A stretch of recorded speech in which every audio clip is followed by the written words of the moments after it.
What we're dealing with here are issues of governance. And I just want to say that the government loves to talk about the fiscal responsibility framework. This is the height of fiscal irresponsibility.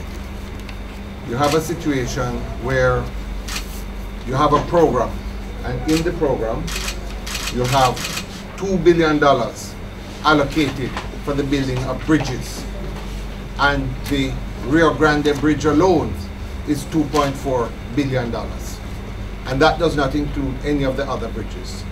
So in order to do the program, you're now going to have to find out what other elements of it are going to be cut, where's the money going to be switched, and who is making those decisions. That is why early this year in Parliament, the point that was made about bringing it into the estimates of the expenditure was so important, because the decisions are being made without parliamentary approval.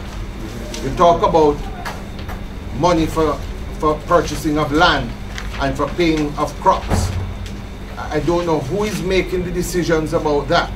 How does a program which was set up to deal with the infrastructure, road infrastructure, end up paying for land and paying for crops? And certainly the refurbishing of offices, over $100 million to refurbish offices. The problem we have is that this program has been totally left out of the fiscal responsibility framework. It's not something you can talk about.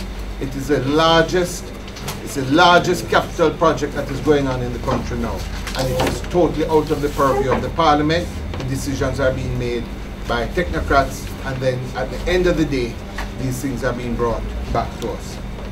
The second point I want to make is that early this year, in June, at the PAAC, when this matter was first brought to a head, we recognized some of the difficulties.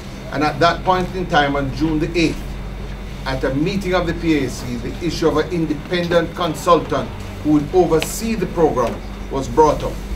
On June the 11th, the then Prime Minister, Bruce Golding, made a statement at the convention center in which he said an independent consultant would be appointed to manage this process.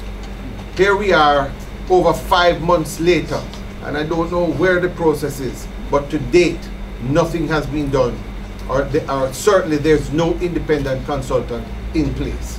The question that we want to ask is, why is it that this program, despite over a year of a litany of problems, why is it being allowed to continue in the manner it is going on? And I want to I think all of us here are now calling, saying to the government, it is time for this to stop.